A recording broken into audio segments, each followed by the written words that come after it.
All right. Welcome to the live stream of PodcastPD episode 150. We are about to get started. This is the YouTube piece that doesn't make it into the podcast. AJ's here. I'm here. Yeah. Kathi is also here. We'll bring her up in a second, but we are going to get started. See, everything's all new here because I got a new computer. I'm down a monitor. So that's going to be difficult for you. Yeah, down a whole display. We'll be fine. All right. If you're joining us in the chat, make sure you let us know where you're checking in from. Maybe you're watching on Facebook or LinkedIn, or you're here on YouTube. Leave your comments, leave your questions, and we're happy that you're here. All right. Ready to get started, buddy? Let's do it, man. All right.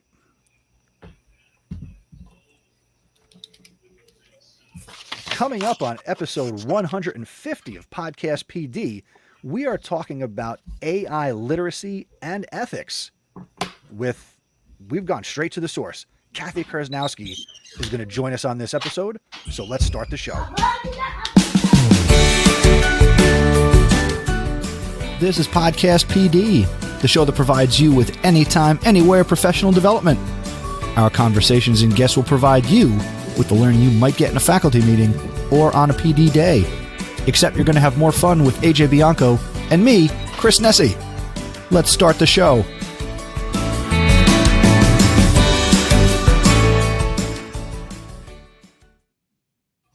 What is going on, podcast people? Welcome back after a little bit of time away. Welcome to episode 150. My name is Chris Nessie, and I am here with the podcast Paisano. He's giving me the thumbs down, but I don't know what that means. Maybe he can't hear me. Who knows what's happening? But we are here. We are live, and we are back after a little bit of time away. And the Paisano will check in any second now. As he's doing that, I'll say what's going on to Tim Cavey, coming to us from Vancouver in the chat, wishing us a great year. Tim, hope you have a great year too. No, your school year is getting started. My school years are right around the corner. AJ is an administrator, so he's always on the corner. No. This school year never ends, man. We just keep going. How you been, man? I've been doing things, getting busy. You know, I couldn't record Podcast PD for a while now, and that's why this is on me, everybody. As usual, it's always on me. But like my Sundays were a wreck. Chris is trying to throw other dates at me, and July was time out. I left you alone. Don't make it sound like I've been putting pressure on you. No. I meant like earlier. Months. No. Earlier. When you threw other dates at me, I'm like, I can't do it. I can't do this. I can't do this time. Up through July, it was a lot of baseball, right? Once July ended, I had a little more time, but then we went on a family vacation, did some things. So here we are. This is the last official Sunday in August. So is this like the start of the new season? Is this how we're doing this? Is this like episode 1 of season, I don't know, 10? What season is this? I guess so. Yeah. Right? Yeah.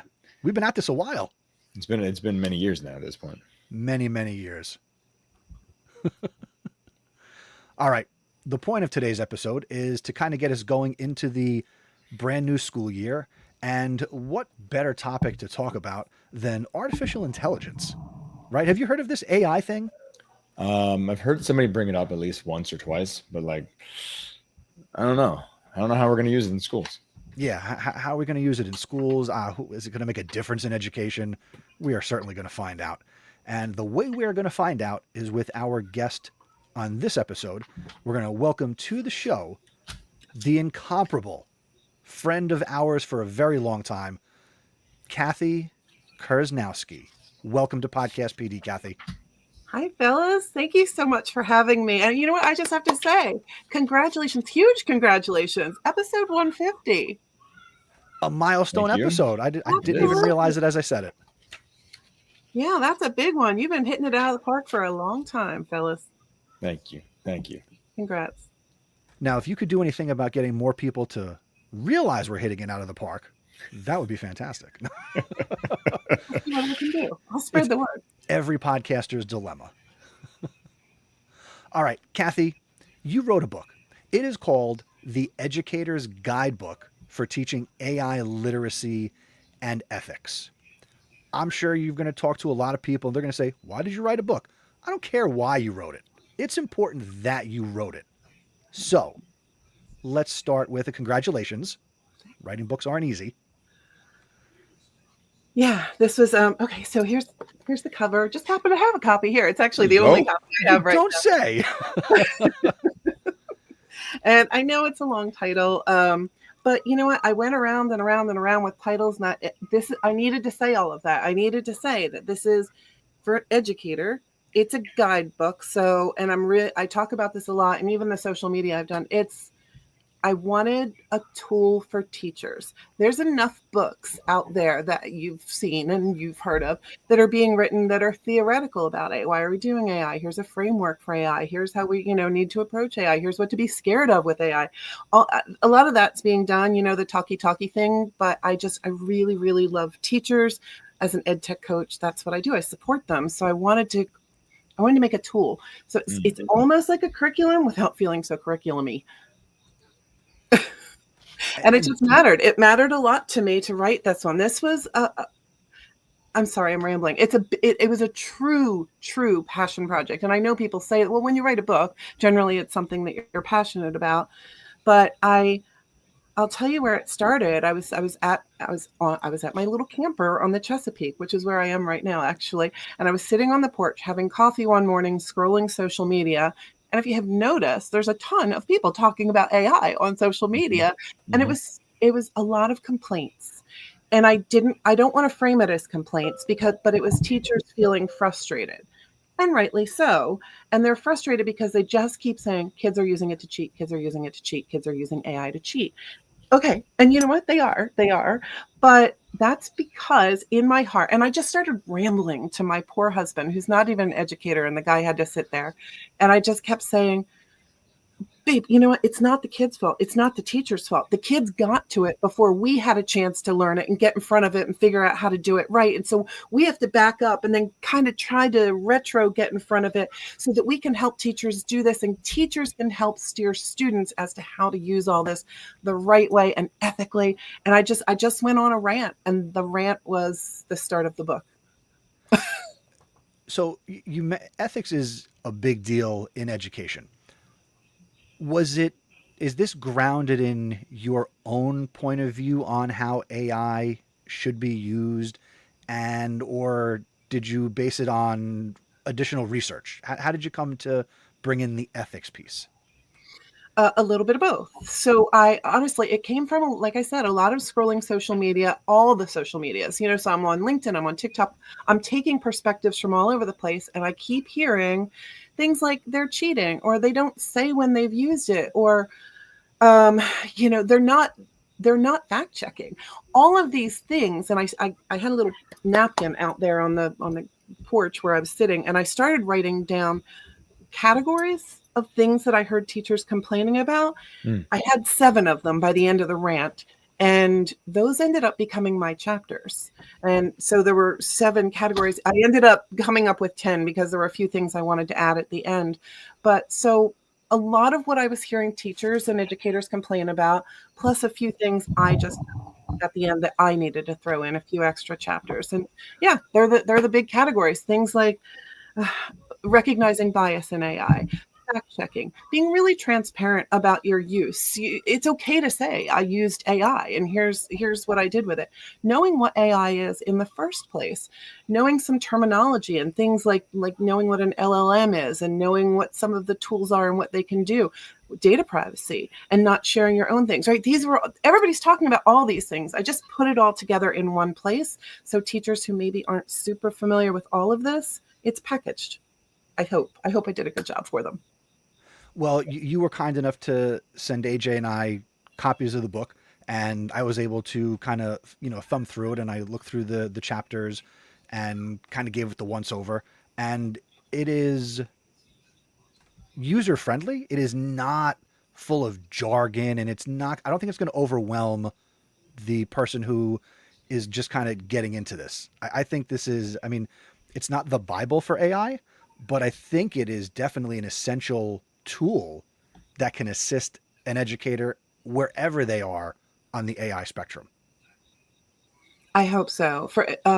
For it to be easy to read, for it to be approachable. The way that I talk is the way that the book is written. You definitely, if you pick this up, you hear my voice from the very opening chapter and all the way through. You know, I did. Because I'm super conversational, and the way that I'm talking to you now, or the way that we would over coffee in the faculty room, that's how I wrote the book. And I wanted it to be that easy, because what educator, busy educator who doesn't have time to learn all this anyway, they don't want to be mired down in edu talk, you know, and the big words and the lofty language. I just wanted it to be straightforward, cut to the chase, and here's something you can have and use right now. And user-friendly was a big goal of mine. So I'm so glad you picked up on that. Thank you.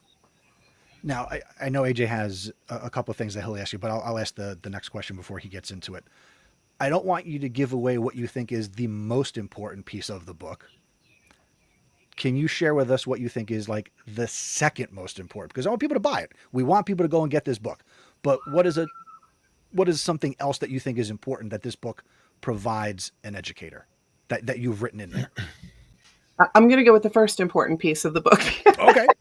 It's kind of the big picture behind the whole book. So as I had this rant with my husband and everything, I said, you know, we need to do the critical work of teaching AI literacy, and the kids are using it in every subject area. That's the truth, right? They're using it in obviously ELA, you know, all the language kinds of courses, but they're sure as heck using it in social studies, they're using it in science, they're using it in math. And so, you know, we've always worried about literacy or digital literacy or math literacy or science literacy. And this is the umbrella that's over all of them because they're using it everywhere. So I boldly made the statement in the book, AI literacy is the new literacy. And if our job as educators is still, and I believe it is, to prepare kids for the future, to do everything we can to give them the tools they need to be successful in whatever they choose to do in the future, then being able to do AI well and correctly and ethically is the most all-encompassing job that we have right now. And then I took it a step further and I said, well, I believe the way to do that is never going to be a video. It's not going to be a series on YouTube.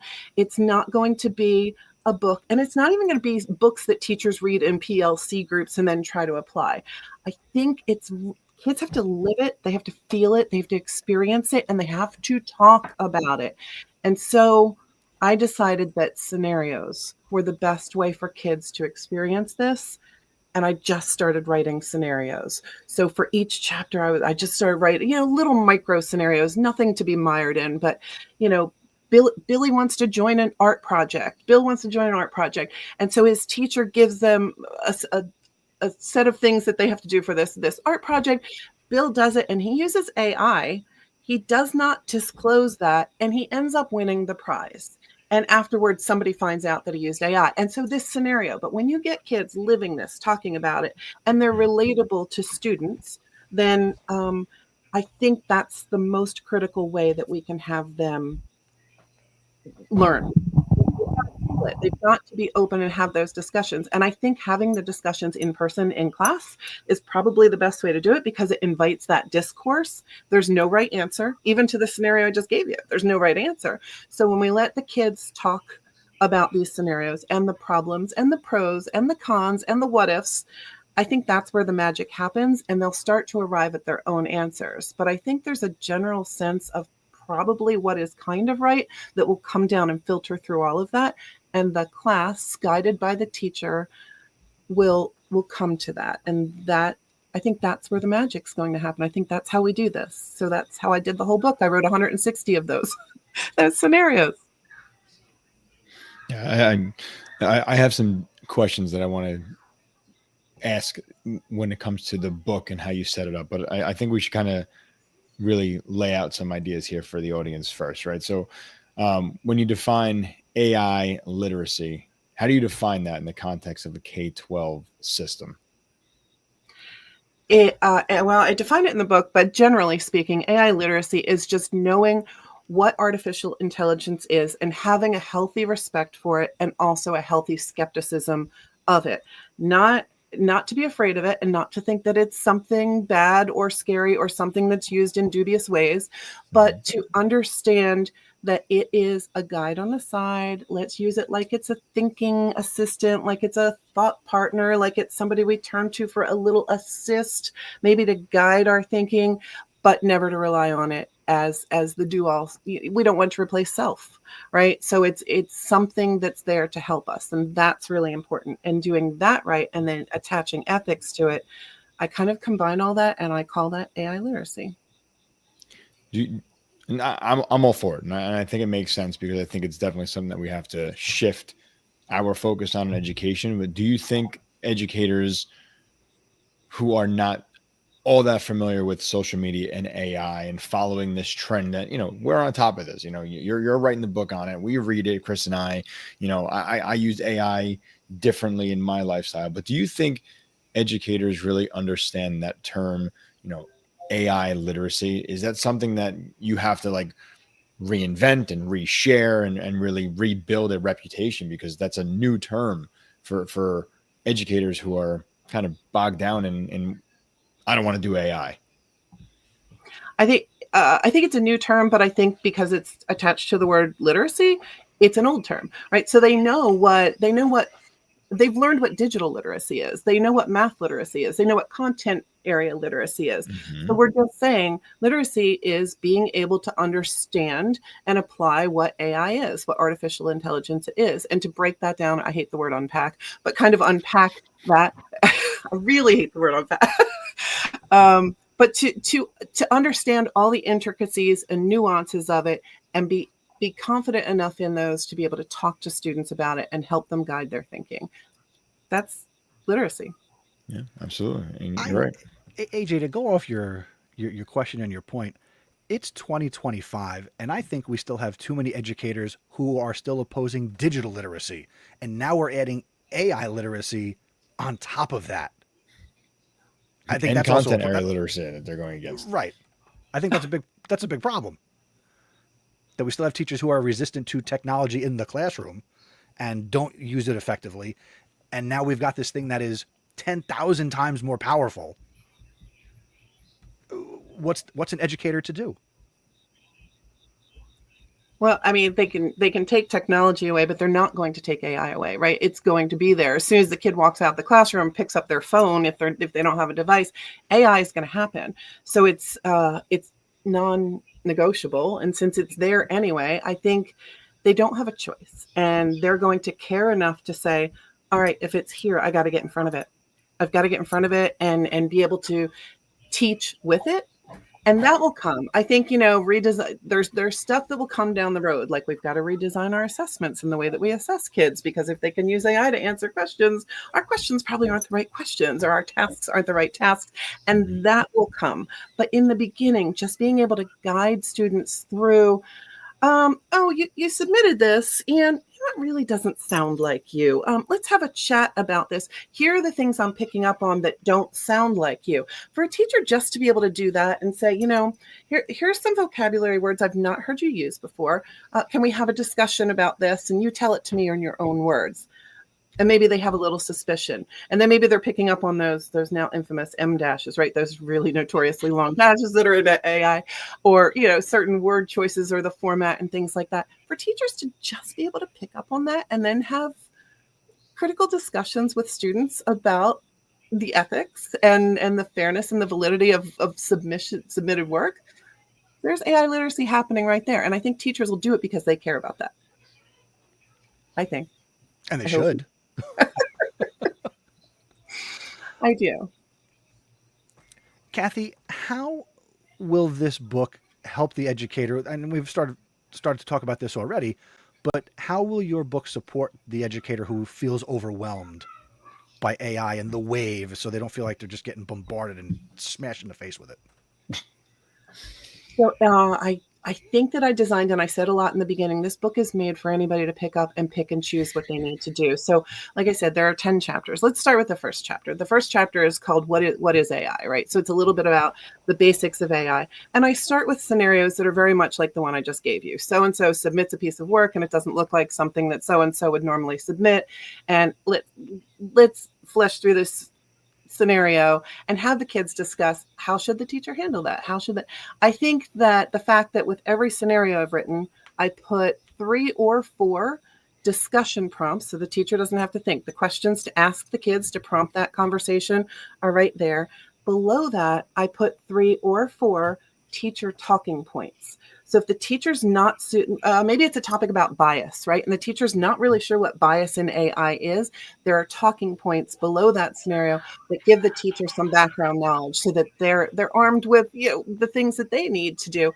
And then at the very bottom of all of that, for every single one of these 160 scenarios, I also put an extension activity. So something to take it further. If that was a particularly profound classroom discussion that day and everybody got riled and there was a lot of hoopla about it, there's an extension activity, a different one for every one of the 160 scenario prompts. So maybe it's have the kids pair up and create a podcast defending their stance on that particular topic that you discussed that day. Or maybe it's have them visit some verified sites to back up facts that they learned about things. Maybe it's I have so many different ideas, some digital, some discussion, some individual, some whatever.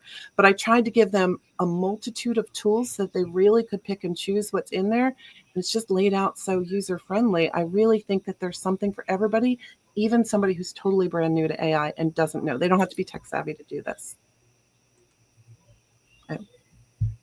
I think that's the best part about it. I think, you're saying you don't have to be tech savvy. You don't have to be, all in on the AI, and you can do this very simply, and I think, just looking through your book, you make that claim and you wrote, and I want to take it right from you. You said, I wrote this book because there isn't anything out there like this book. It's a resource that I wanted for myself. And I thought it might be something other educators are craving too. Now you're in the trenches as a tech coach and working with teachers strictly with technology and doing all that. What are you seeing from the staff? Like, obviously there's many misconceptions about AI. Like, what stands out to you as like the biggest fear, like besides cheating? Because that's just nonsense, because everybody's cheating in some way when we're doing schoolwork these days. So what stands out to you? Mm-hmm. Interestingly, there are still so many teachers who aren't at all familiar with AI. I mean, in recent weeks, I've met with teachers who are like, what is that chat thing? BTQ? Like they haven't even used it yet. And so my favorite thing to do with those teachers is to just show them a few ways that they can simply save time, right? Hook them on a couple of quick teacher time savers and make it fun. Have you guys ever shown ChatGPT or Claude? I love Claude. I have a little crush on Claude or Gemini or any of the the LLMs. Have you guys ever shown it to somebody for the very first time? You just put in whatever. I've done PD titled AI is your new teaching assistant. Yes. But that reaction from a first timer when they see how quickly I can hear the jaws hit the floor, the eyes come out. It's a glorious sight to see. It is. And that's my favorite way to get them hooked, because they're a little afraid of it until they go, oh, I could use this for myself. And then I'll put in some little prompt like, I want a lesson plan about the rainforest for 3rd grade. And it comes up and it does this. And then I'll say something like, I'll go back to the prompt and I'll say, now watch this. Now put it in table form for me and make it a 2-week lesson with, a digital activity every Thursday and a movement activity every Monday morning. Right. And it does all that. And they're like, whoa, and it does it with that same speed. And they get excited about what it can do for them. And then at least when the kids are using it, they have a better mindset about what good prompt. They've learned a little bit about good prompting and what good prompting looks like. And maybe now they're better equipped to coach kids on, oh, you know what? You might have done better on this paper if your prompts were better. And I just think getting them excited and learning a little bit about what it can do, it puts them in the same world as the students are already in. And they just come to it with a greater knowledge base and hopefully a little bit of excitement. I think that's such an important piece when you show it to teachers. You've got to show them with any tech, what's the value and what's in it for me. And when you get the teacher excited, why wouldn't any good teacher want to share that excitement with their kids and then under the guise and safety net of school, provide an environment for students to learn how to use it responsibly? You know, if we're going to use it responsibly as educators to plan lessons and do tasks for us, why wouldn't we want to pass that skill and ability on to our students? And I say something about that in the book, because once we've got the teachers hooked and they're excited and they see what it can do for them, I want teachers talking about it to their students, starting in elementary school. So, and the book is really, I wrote it for primary through postgraduate. Like there's something for every level in there. Every scenario that I wrote in 2 levels. So I didn't want to call it elementary and secondary, and it's not really, I didn't want to call it primary and secondary. So I ended up calling it level 1 and level 2, and I'll let the teacher, the reader, decide which scenario is most appropriate for their group of students. I think it works best that way. But when a teacher's super excited and they're using it anyway, heck, talk that talk, show them, say, oh my gosh, kids, wait until you see what we're doing in class today. I'm going to be honest with you. I got this idea from Claude because Claude is my BFF. And I told it, you guys were learning about the water cycle. And I was like, give me some good stuff, Claude. And this is what Claude came up with. And you know what? And then show them your prompts and say, the first time I put it in, this is what it gave me, but then I realized that you guys wouldn't like that. So I came in with it, and let them know how you change your prompt and how you continue to prompt Claude until you get what you want. I think there's magic in showing them your prompting, what worked, what didn't, being transparent about it. It's okay to say I used AI. Then the kids will feel okay saying that they used AI, and hopefully they'll show us their prompt process too. That's actually part of, I recently did an episode of House of EdTech, episode 262, where I talked about how to build a responsible AI policy for your classroom.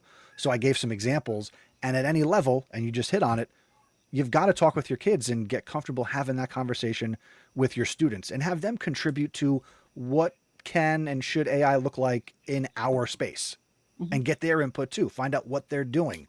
That goes to meeting them where they're at. And AJ is an administrator. We love to model things for our kids. You got to model this. You do. And I hope administrators are really clear and open and transparent with their teachers about their use of AI. Hey guys, I did interviews today. I ran some resumes through ChatGPT. I think I got some banging candidates for this next, round of whatever. I think that's okay. It's okay to say that. I think it's kind of fun to do that. Choir, you're preaching. Yes. I share all the time when I feel like I have AI to do some of the work that I need. Like to have somebody else's brain next to me every day. It's a game changer and a time saver. Like, is it cheating? I don't know, because I don't use exactly what comes out there. I make my own, but it's a second brain, and I have to have enough time to use my own. I don't ever use the word cheating with AI.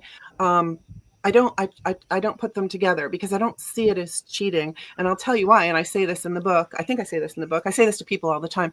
I have never, ever used an AI output as is.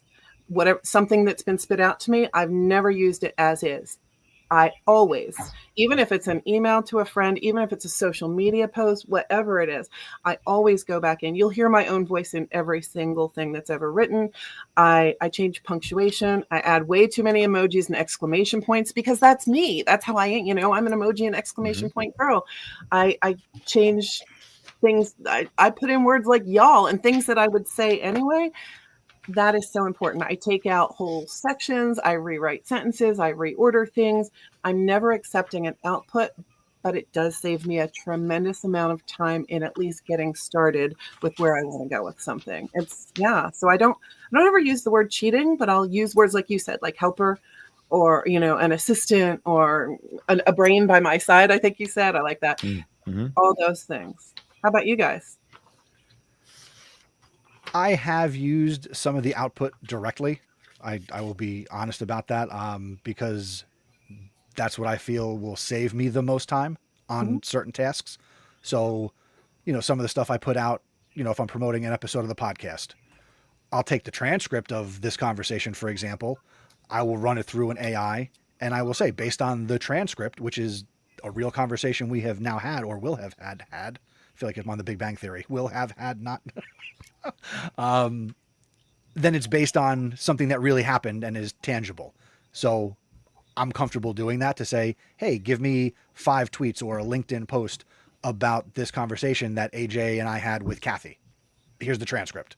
Mm-hmm. Help me promote the episode. That's good enough for me sometimes. I keep it. Oh, sorry. Go ahead. No, you first, please. I was just going to say interesting because on that one, it's totally based on your own work anyway. You weren't pulling some random nonsense from the internet and saying, paraphrase this for me and put it out there. Like, what is the theme of Moby Dick or something like that? It's you're asking for help on something you created anyway. Still doesn't feel cheating. I was going to say the same thing. I play with it within the system itself, right? So if I ask it a question, I'm like, use these words, use this example, it spits it back to me. I'm like, no, I don't like this part. Change this, and then I have that conversation with it while it's working through. So I might take the final product only because I know that like the first three may be good, but like paragraph 2, I want you to change that so it doesn't sound like that. So I talk through it.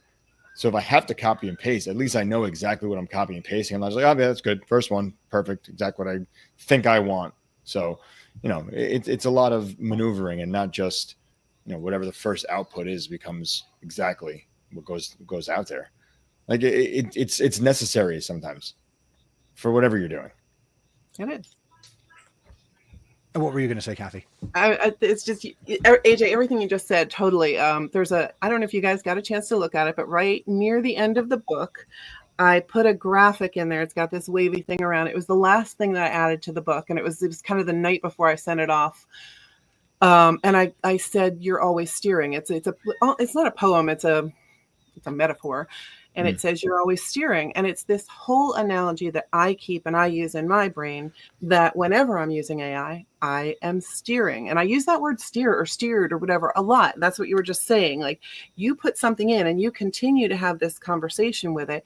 It's like you're driving. Sometimes you're going fast. Sometimes you're going slow. Sometimes you need to signal that you got to make a turn. Sometimes you got to back up a little bit and kind of come back at it from a different angle.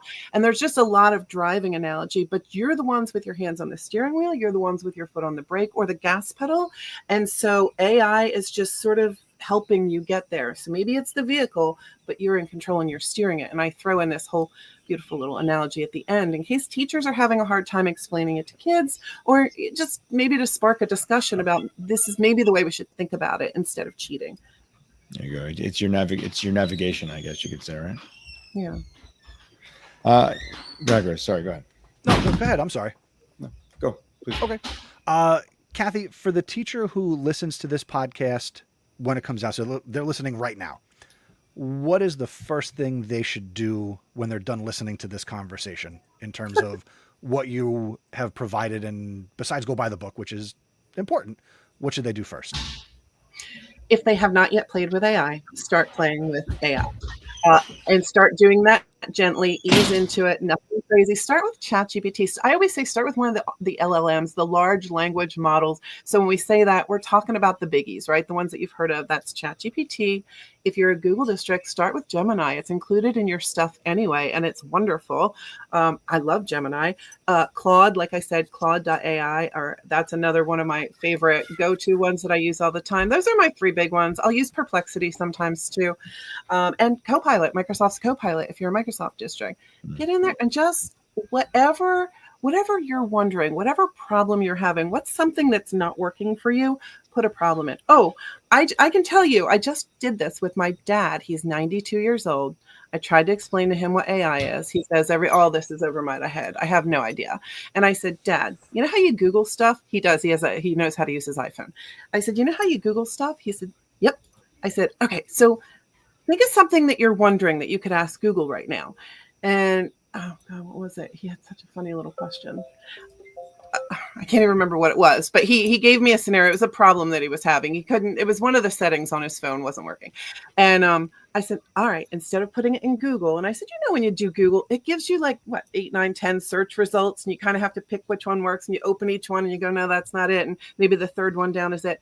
I said, let's use this instead. So I put ChatGPT on his phone and I signed it up and I said, let's do it here. And he also knows how to use the microphone to do text to speech, right? It's pretty good for 92. So I said, look, I'm just going to talk your question in there. So I hit it and I talked his question into there. And then I hit the arrow and I hit send and I said, watch. And that jaw drop thing that you said, Chris, happened. Like he said, oh, and I said, it's your friend. Like, it's talking to you. You don't have to go through results. That's the answer, right? I said, do you understand the answer? He said, yeah. I said, if you didn't, you're allowed to go back and ask more. He's like, oh my goodness. Like, that was amazing to him. So that was a long answer to your question. But if a teacher hasn't done anything with AI yet, start with something like that, like my dad did, because it was fun and amazing. And if a 92-year-old guy can do it, you can do it too. That's a great story. That's fun. I also want to point out, so for the person who's listening to this as a podcast, when Kathi was pretending she had a cell phone, she did the modern, like she had her hand open, not the, oh, my dad was on his phone with. So she is definitely hip and with it for sure. Nice. Well, if you ask kids today, hold up a phone to your ear, they're going like this with the palm. So right. It's ridiculous. Kathi went with the palm. Yeah. Never even thought about it. It's all good. It's all good.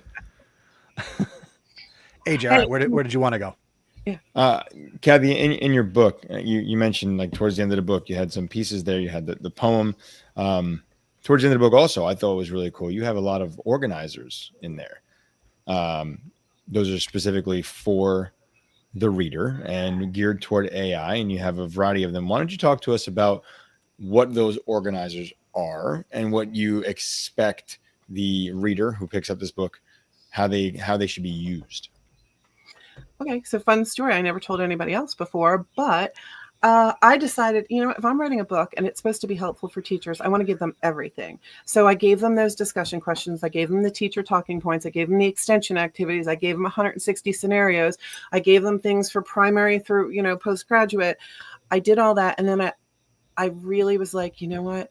Teachers like graphic organizers, and sometimes they want to make worksheets out of them. Sometimes it's a digital assignment. Sometimes it's an anchor poster for the wall, right? So I thought, let me do this. So I went to AI, and I don't remember which one I used there, but I said, listen, I want to design graphic organizers. I'm adding them to this book that I've written. I want them to be generic, applicable to a variety of different situations, not dependent on any specific scenario, but sort of more open-ended. Give me, I don't know, I think I said it, give me 10 or 15 good ideas. I took my favorite 10, and then I'm a Canva girl. I really love Canva. So I just went to Canva and just started taking those ideas and turning them into simple graphic organizers that could be used by anybody. And I say in the book, reproduce these. Like, you have my permission. Go reproduce these in whatever way works for you. Enlarge them, make a worksheet, pass them out to kids, put them through your Google Classroom and send it out as a digital assignment in your your LMS, or make a big anchor poster out of it and use that for, a giant poster to do the work on in the class. I just wanted to give them everything they needed all in one place. And I thought that would be a handy thing for them to have. So yeah, I included some generic graphic organizers. Oh, thank you.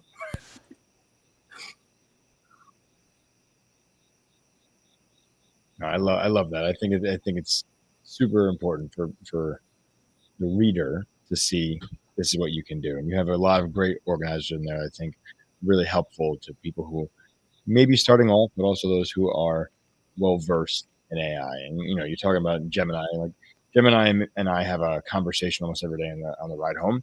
I'll just start talking to it, and it'll talk to me, and I'm going through different situations. So, look, it's helpful. It really is an assistant. It really is something that is there for you. And I love when people say, well, I don't know anything about AI. And these are the people who are on different websites and typing to people and think it's an actual person on the other side.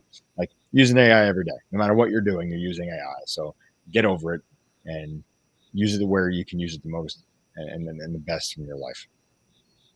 Absolutely. I love that you use it in that way. I love that you have conversations with Gemini every day. That's a very cool way to say it. If anybody watch, it's really a conversation. I'm not calling it bud. I'm like, all right, bud, there's a situation. This is not what I'm looking for. I'm like, come on, pal. Here's a cool one that I didn't put in the book, and I forget most of the time. But if somebody's never, ever, ever tried it before and they don't know what to do, if you dial 1-800-CHAT-GPT, you actually do get like ChatGPT answers the phone with a voice, and hi, it's ChatGPT. How can I help you? And then you ask it things, and then you can actually have a conversation. Might be an interesting way for somebody to get started if they've never tried that. Something new. That's wild, especially for the person who still has a rotary phone. 1 8. All right. So Kathi Kersznowski is this awesome person. Again, she has been our guest today, and she has written the Educator's Guidebook for teaching AI literacy and ethics. We are going to have links to her social media and all the places she wants you to connect with her. And we, of course, will also have a link to the book in our show notes out at podcastpd.com/150. Kathi, I have one more question, and you talked a little bit about this on social media, but not everybody's connected to you. Talk about the literal cover of the book, because I believe that was a really interesting story, and you have already shared that a little bit, but if you could share that for our audience. Thank you. Yeah, I designed it, and that meant so much to me. Thanks for bringing that up. So if you type into AI, or anywhere, give me an image about AI, even if you go to Canva and you search through Elements or Adobe Express and you're searching, most of the time it's going to give you a robot or a brain or something that looks like circuits, that graphic with all the circuits. And almost every single one of them just has those. And I really didn't want that, because that's not what I wanted this to be about. It's about decision making. So first and foremost, I wanted a balanced scale to represent, weighing those options. And that was really important to me. So I put a balanced scale on there. I wanted a light bulb to show that this is full of ideas and possibility. And it's actually a bright lit up light bulb, because I want it to seem like a light. I purposely made the background dark and then this glowing, because I want it to seem like a light in the dark. AI isn't something dark, as some people have tried to portray it. So I wanted to bring it out into the light, and that was really important to me too. I made the entire balance scale full of color for that same reason. I want it to be something bright and show that it takes creativity. So it was supposed to represent sort of an artist's palette and all the paints and represent creativity. And then if you look at the very top of the balance scale, there's a little flame. And that's just to say that the spark for all of these ideas has to come from us. So AI is listening to us. And there's just a lot of symbolism on that cover. And I designed it myself, and it meant a lot to me. And I have it on the screen. So if you're listening to the podcast piece, Kathi, you did a great job verbalizing it for people who can't see it. But if you come watch the YouTube video or go to our show notes, swipe or a tap away, definitely a fantastic looking cover. Do you have tattoos? Are you going to get the cover tattooed or anything like that? Because it's really bold and bright. I mean, there's an idea. There's a marketing idea. Maybe everybody will have them. That's funny. Hey, I also, if I just have one more thing that I can add. So remember I told you I started off with like 7 big, I guess they were like pain points, right, for the chapter ideas. And I wanted to add a few of my own at the end. So the last 3 that I added, I really wanted one on like the dangers kind of sharing personal information and about data privacy and something like that. So I made sure I put a chapter in that. But right after that, I wanted a chapter on, this was so important, on AI after you graduate. So about people in jobs who are using AI, because I think kids think teachers are trying to catch them using AI, and it's just like, don't use AI in school, whatever. But I wanted them to see like, hey, if you're a vet and you're taking care of animals and you put things in AI and you don't fact check it, this could be a dangerous scenario for these animals. Or if you're in the healthcare field. And so I gave these real life examples of people in actual jobs, showing how AI can be a benefit or a detriment. And I want kids thinking about that too as they go out into their future. And my very last chapter was called When AI Does Good. And I wanted to end on positive, because ultimately you can tell that's how I feel about it all. And I just wanted to share a bunch of scenarios where AI is a force for positivity in the world, and it's already doing so many good things. And there are lots of scenarios for kids to discuss that too. So nice. Beautiful. And positive. Kathi, have you had fun here on Podcast PD? Can you tell? I am having so much fun. Yeah, I wish it would never end. Well, unfortunately, we do have to come to some type of end. But I want to thank you for taking time here in the middle of August. You're away, so thank you for making time for us and our audience. And if you're listening, go buy the book.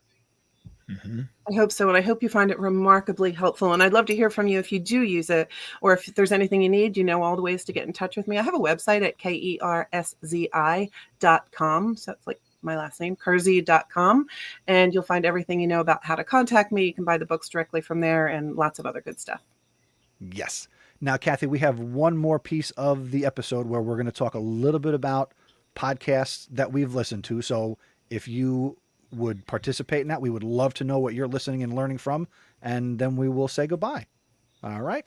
Sounds good. Here we go.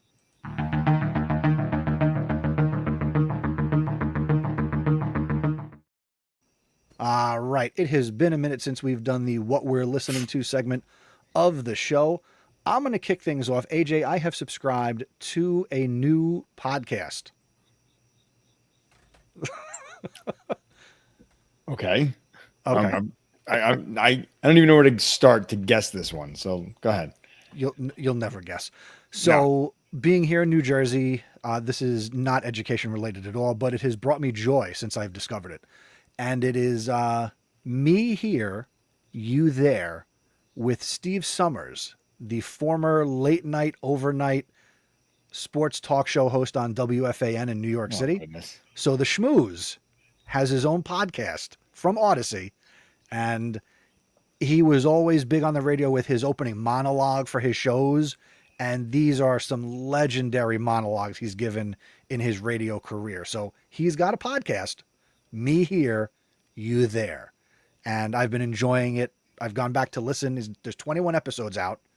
So I've listened to the first, we're on 21. So I've listened to the first 19, and I got in on 20 and 21. So if sports is your thing, definitely check this out. It's New York centric. So if you're into New York sports, you will enjoy this. AJ? You would find something like that. Good for you. Look, nothing wrong with it at all. I'll give you the one I'm listening to recently. It's not new to me, but I don't think I've ever shared this before. It's called The Mindset Advantage, and it's by DJ Hillier. Good podcast. Basically, it's that like coaching mindset and leadership mindset there, and doing the things that you can do to help you as a better person figure out like resiliency, right? So I'll give you the rundown of it. It says the Mindset Advantage podcast is a show dedicated to insightful conversations in a world full of sound bites. Podcast is designed to help you attack the gap from where you are now to where you want to be. The episodes take a deep dive into leadership, mindset, and fitness. It's just a really strong podcast that gets to the root of my leadership itch to help me become hopefully a better individual this coming school year. So that's the Mindset Advantage. Awesome. All right, Kathi, I hope you're a podcast listener. That sounds like a good one, AJ. I think I would like that one too. I'm going to give a shout out to a podcast from, I'll bet you guys know them, a couple of other New Jersey guys. So the podcast is called Teacher Nerds. Yes. Oh my God. Those guys are great. So it's Ron Nober and Joe Paola, and they're from like Burlington County area, and those two are dynamos when they get together. They're great conversationalists. They do a little bit of kind of everything in education. I know that they've done I've been on their show once or twice, so we've talked about a little bit of everything. They've talked about some data privacy stuff. I know they're really into makerspace and STEM stuff. They're also really into the SDGs and global education, so they've done a lot on that. At some point they did one on, I was working for Novel Effect, and they did one on Novel Effect, which was like a really cool app for children and books and reading like that. So they do just, it's a wealth of educational stuff, and they're really fun to listen to. They're great guys, and it's nice banter. So I've been enjoying that one. Awesome. Yeah. Thank you for sharing that. Thank you for sharing yours, AJ. And there'll be links to all three of these podcasts in our show notes, podcastpd.com/150. They're also a swipe or a tap away where you're listening to the podcast right now. All right, Kathi, this has been fantastic. Thank you again for coming out here on a Sunday night and helping us kick off the 25-26 school year, season number 1000 of Podcast PD or something like that. Close.